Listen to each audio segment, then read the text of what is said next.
अस्सलामुअलैकुम दोस्तों, कैसे हो। उम्मीद करता हूँ सभी खैरियत से होंगे और हमारे बताए हुए नुस्ख़ों से खूब फ़ायदा उठा रहे होंगे। दोस्तों, आज मैं फिर एक बार आपके सामने देसी माजून लेकर हाज़िर हुआ हूँ। आज मैं आपको ऐसा माजून बतलाऊँगा दोस्तों, ये हमारे उन तमाम भाइयों के लिए है जो हमारे भाई शिकायत है जिनके औज़ू ख़ास के अंदर ढीलापन रहता है। चाहे आपने बचपन में गलती की हो या किसी और वजह से आपके औज़ू ख़ास के अंदर मुकम्मल तनाव नहीं आता, ढीलापन रहता है और आपको अपने पार्टनर बीवी के साथ सामने जाकर बहुत ज़्यादा शर्मिंदगी का एहसास होता है।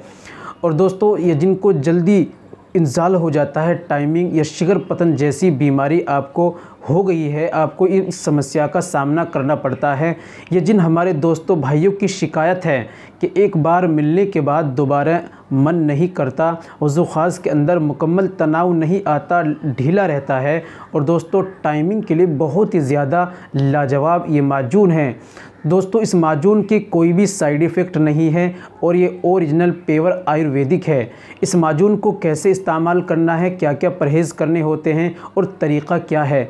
दोस्तों, कोई भी दवाई है उसका तरीक़ा सही तरीके से अगर आप इस्तेमाल करते हैं परहेज़ के साथ में, तो इंशाअल्लाह उसके आपको असरात भी मिलेंगे और फ़ायदा बहुत अच्छा मिलेगा।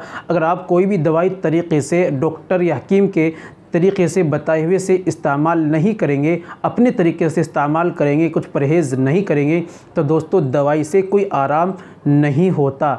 तो दोस्तों, चलिए जान लेते हैं कैसे माजून को इस्तेमाल करना है, कौन सा माजून लेना है और क्या क्या परहेज़ करने होते हैं।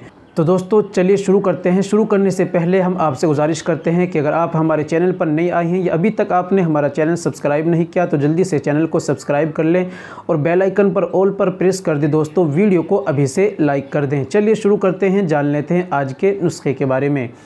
तो दोस्तों, आपको लेना है माजून शबाब जलाली। ये आप किसी भी आयुर्वेदिक दुकान से या जहां पर पंसारी की दुकान होती है वहां से आसानी से ले सकते हैं, या लिंक डिस्क्रिप्शन में हम दे देंगे, वहां से जाकर आप घर बैठे मंगा लीजिए। दोस्तों, आपको कैसे इस्तेमाल करना है, क्या क्या परहेज़ करने होते हैं, किन बातों का ध्यान रखना होता है, ये आपके लिए बेहद ज़रूरी होता है।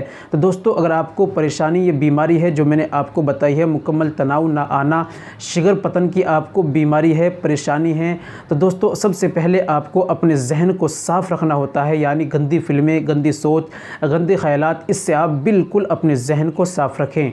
इस बात का आप ध्यान रखें। दोस्तों आप परहेज़ करें। परहेज़ सबसे पहले ज़रूरी होती है दवाई से पहले कि आप चाय का परहेज़ करें और आप खट्टी चीज़ों का और आप जो तली भुनी चीज़ें होती हैं, नमकीन वगैरह, पराठे या कोई भी तली भुनी समोसे वगैरह, कोई भी तली भुनी चीज़ें होती हैं, तली हुई चीज़ों का आप बिल्कुल परहेज़ करें, इसका सेवन ना करें। और दोस्तों, आप जो है इन तमाम चीज़ों का, उन चीज़ों का जो आपको नुकसान देने वाली हैं, उनका आप परहेज़ करें। अगर आपके पेट में कब्ज़ है तो आप पहले कब्ज़ का इलाज कराएं, उसके बाद आप इस दवाई का सेवन करें। चलिए जान लेते हैं माजून को कैसे इस्तेमाल करना है। तो दोस्तों, इस्तेमाल करने का तरीक़ा यही है कि सुबह में और शाम में 2 वक्त में आपको इस्तेमाल करना है। आप 5 से 6 ग्राम सुबह में ले लें दूध के साथ में खाली पेट, और शाम को सोते वक्त खाना खाने के 2 से ढाई घंटे के बाद आप ले लें 5 से 6 ग्राम दूध के साथ में। 2 वक्त में आप इसको इस्तेमाल करें, इंशाअल्लाह बहुत ज़्यादा फ़ायदे होंगे। परहेज़ याद रखना, परहेज़ के साथ आप इस्तेमाल करें, इंशाअल्लाह बहुत ज़्यादा बेनिफिट्स मिलेंगे और फ़ायदा भी होगा। तो दोस्तों, ये थी हमारी आज की वीडियो। उम्मीद करता हूँ वीडियो पसंद आई होगी। दोस्तों, वीडियो को लाइक कर दीजिए, वीडियो को शेयर कर दीजिए और एक प्यारा सा कमेंट कर जाइए। दोस्तों, आज के लिए इतना ही काफ़ी है। मिलते हैं अगली वीडियो में, नेक्स्ट वीडियो में एक और नए नुस्खे के साथ। तब तक अपना और अपनी सेहत का ख्याल रखें।